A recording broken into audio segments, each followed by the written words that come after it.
Hey guys, M13 here. I am riding one of the top, this is probably in the top 3 most racetrack-like roads in Taiwan. Like, this is a road that people come to racetrack on.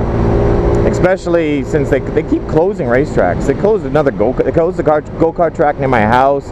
There was like this really inexpensive racetrack that I used to go to regularly on my older videos, and then they closed that as well.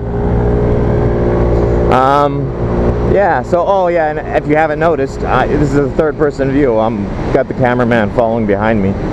I'm just hoping he doesn't crash. It'll be weird. I'll be talking about something trivial while the camera view like shoots off the road and over a cliff or something. And I'll just, I'll ride all along talking obliviously while like you guys are looking at the like bottom of a tree or something with the video view. I shouldn't joke, but I will. Yeah, so I'm giving a private tour. A private tour there are some benefits to the private tour over the full tour. Like, it's like in total, if you're doing like 10 or 11 days here, like the full tour costs $1,600 and you're here for 11 days, so it's like $160 per day. A private tour costs more because you're solely paying for the tour by yourself, so you're paying about $250 per day. I'm not, yeah, but it's also all inclusive, so you're paying like $100 more per day, but it's one-on-one, so we get to do whatever you want, we get to stop whenever you want, so there are benefits. You're still getting everything paid for, so that's three meals, hotel room, vehicle, plus your own personal tour guide for $250 a day. The hotel room we stayed at last night is $200 per day if you were to rent it yourself. They give, I obviously get cheaper rates because I'm a tour guide and I'm been using them for years, and I've renegotiated the price a couple times.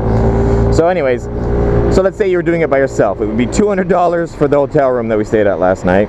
Plus it would cost you maybe $30 for a scooter, so that's $230. You eat a meal or two, you're already at $250. And that's not including dinner, that's not including gas for the entire day, and that's not including a tour guide. So if you were to do yesterday by yourself, you would spend more money by yourself than hiring me to do it for you, like to lead you through it. And in doing it by yourself, of course, you can find out like one city to another, but you're not going to know every little thing in between the two. And not only that, like the best sub roads to take, like this one, for example. Like, this is not as you can tell, it's not a major road, but it is an amazing road, and I know it. So I make sure that when we're heading through this part of the island, that we take this road and not just a straight highway or whatnot. So yeah, I didn't plan on talking about my tour for this video, but evidently I am. What else? I'm worried about my son. His mom is a lot stricter than me, and I'm actually strict. Okay, so I'm a strict parent. Some would say overly strict, and she's much more so. So he's not liking his life.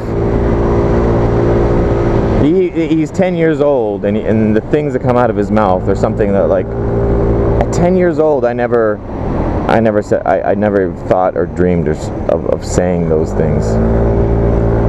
Like, at 10 years old, I wasn't dreaming about the day I'd be big enough to fight back. Yeah, I'm not going to get into too much detail on the public channel. If you're curious about my personal and private, what the hell was that? Box full of meals?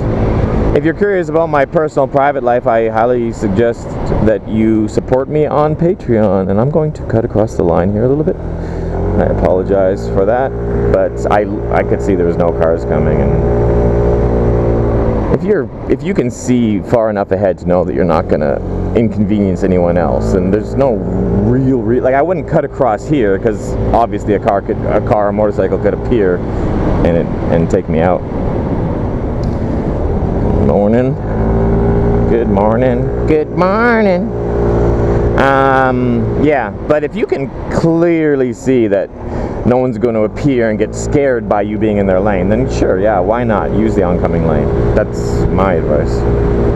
It's funny because when I'm leading tours sometimes like this, and I have someone following me, like the cameraman, who is my guest, sometimes I'll do this, like I'll cut across lanes, and I glance in the mirror to see if they do it too, and they won't. They're like so conditioned, stay in your lane. But not only could I see ahead, but you might not have noticed it, but there was a mirror on that corner, and in the mirror I could see clearly around the corner that there was nothing coming, so I knew it was safe to do that there. See, there's a mirror up ahead in front of me. It's on my right now, and you can glance in those mirrors and see all the way around the blind corners. They're not 100%, but they're like 95%.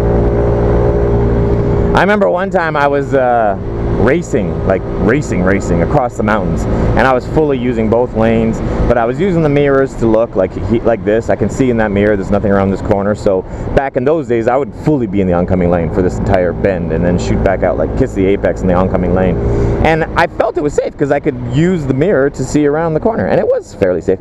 But I remember one instance specifically where I like looked at the mirror, and then I saw there was nothing coming, and then I went in the oncoming lane, and then I realized that the mirror was actually pointing like the wrong direction, and it didn't actually show me around the corner. I forget how it was pointed. It was kind of pointed like, I guess it was pointed back at myself, but if that's true, why didn't I see my own headlights? I don't remember the specifics, but I just remember that that single solitary mirror like 18 years ago or something scared me enough that I stopped doing that. I stopped being fully in the oncoming lane for blind corners, trusting solely on a mirror. I just passed a caterpillar on my left. I don't know if the camera picked it up. I had to move over for the little guy who's crossing the road. Ooh. I'm not great at these extremely slow speed switchbacks, these U-turn type turns. I'm okay. I think I'm better than average. I know I'm better than average because I remember that I was on a tour where we had a lot of repeat customers. Like, we were all friends, so keep that. Okay, I shouldn't even say it was a tour. I was riding with some friends, and that's not a lie because by that point we all were friends. I was riding with some friends, and I said to the first friend riding next to me, I said, "Hey, do you want to see someone crash?" And he's like, "Huh?" And I'm like, "Here, watch, someone's gonna crash." And then I just picked up the pace on these types of corners, and after just, I don't know, 2 or 3 corners, everybody behind me starts honking crazily, and I look at the guy in second place, and I'm like, "See, told you." It was a dick move. But in my defense, it was really low speed. It was like the twists and turns are much slower speed and tighter than this road. So the average speed we were riding at was like 20 miles an hour. So I knew a crash at that speed was just going to be like a really low speed wipeout, and damages would be negligible. And the guy, and I was right, like the bike continued on fine, but to be honest, he actually cut his finger kind of badly. It bled for the next few hours. Shout out to Aaron from Australia. I don't know if I think I must have told him. I must have told him that, yeah, I kind of did that. And then, yeah, oh, poor baby, that dog. Yeah, so I think I'm better than average because I knew that I would be okay in the corners, but I also knew that someone else wouldn't be. Yeah, I know, dick move. I've matured a lot since then. That was years ago. Yeah, that really was years ago. I've been doing these tours for 10 years, and that was probably like my second or third year of doing tours. And my tours have gotten nothing but safer and safer and safer as time has gone on. My last tour had 11 people in it, or 10 guests plus me made 11. And I said to someone, I'm like, with this many people, you're pretty much guaranteed someone's going down. And no one did. And everyone had a great time. And we had 2 inexperienced riders in the group.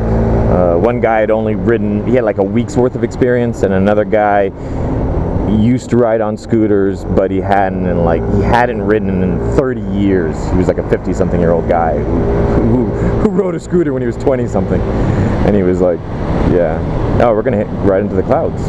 Check this out. Ah! It's got cloud all over me! Ah!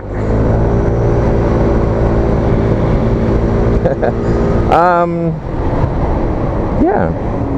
Hopefully you guys are liking this video. This is something I haven't done before. I used to be all anal about showing my license plate back in the day. I don't care as much anymore. And plus, this isn't my license plate. This is one of the rentals, and I swapped with a customer specifically so that I wouldn't get my license plate on video. That would have been the smarter thing to say. I'm pretty tired. This dipshit cameraman, fucking, he forgot to turn his smartphone off when he went to bed last night. We shared a room, and so his smartphone was like, every time someone sent a message or something, it was like his notification sound plus vibrate was happening like all night long. I think he only got like 4 messages, but each one, like the first 3 messages, each one kind of like woke me up a little bit. And then the 4th one, I was like, and I got out of bed and I had to figure out where his phone was. And then I was trying to turn the power off, and he's got a shitty Samsung, and I mean that quite literally, because it's not literally. I mean that. I'm not exaggerating. It's a crappy phone because it's given him multiple problems already during this tour. I see it every tour. I see people with Samsungs specifically having multiple problems, and it's just like, stop buying Samsungs, people. HTC has the best hardware out there. Like, they're the least likely to, they don't blow, like, you never hear about them blowing up or catching on fire when they're charging. It's a nice view.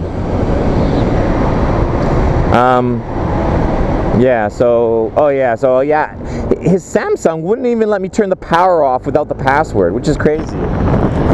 Like, if you hold the power button down on my HTC, anybody, it'll give you the options to turn it off.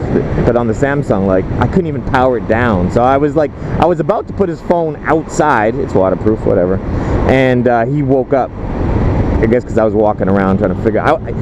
I could have just woke him up and told him to turn it off, but I'm not going to wake somebody when they're sleeping, especially considering we only got about 5 hours sleep last night. He got 5 hours. I got woken up 4 times by his stupid phone. Who leaves their phone on when they go to bed? He's like, I'm a deep sleeper, so the message notifications don't wake me.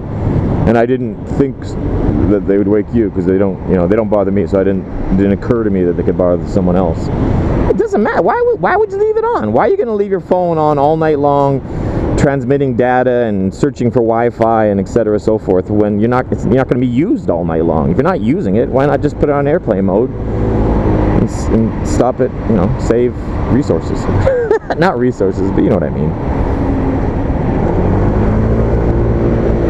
Anyways, I'm running low. I got another nice view to the right. I think I'm just gonna cut the video. The battery's running low on my mic. The microphone that I use is really old, and the battery used to last 2 hours, and now it only lasts about 20 minutes. So I have to I make one video and then I gotta recharge it, and then I make for a couple hours, and then I make another video and then I gotta recharge it again. So yeah, that's about it. Teaching English again. My job got worse recently. The assistant manager was very good at her job, and she kind of kept everything smoothing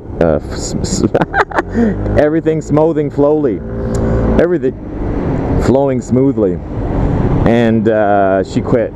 So now the owner is more hands-on, and then the owner has all these new ideas that she's trying to implement all at once. Oh, I think we should start doing this instead of the way we did it before, and we should change this, and I said to her, yeah, you got new ideas for the school, that's cool, that's great, work on improving, but how about you give us one new idea per month? You can't just tell us to change everything all of a sudden and expect me to retain any information you're giving me. Give me one new rule every couple of weeks, not a bunch at once. Anyways, yeah, so teaching English, doing the tours. I'm really grateful for those of you that support me on Patreon. My Patreon for the most part pays my alimony, so it's great not having to worry about where I'm going to scrounge up the money to be able to see my son each month. And that's pretty much what that is. It's just alimony's messed up. It's blackmail. It's pay me money or you can't see your son. See, that's a line. This is just this is cutting corners, you know, like that's just a straight line through the road. You don't need to do all those turns as long as you can tell there's nothing coming, and then you're saving wear and tear on the tires and cutting and shaving off a few seconds off your travel time. But it's also not the funnest way. If you're here to do racetrack riding, you don't want to go straight, so why not follow the painted lines? Why not follow the curves? It just depends if you're here for practice, if you're here if you're just trying to get somewhere. Yeah, okay. Thank you for watching. Please subscribe and click the bell and all that if you haven't already. And check out underneath my videos for links to my Instagram and Facebook and whatnot. I think my Instagram's okay. I just get pictures on there. Okay, end the video. I'm gonna stop.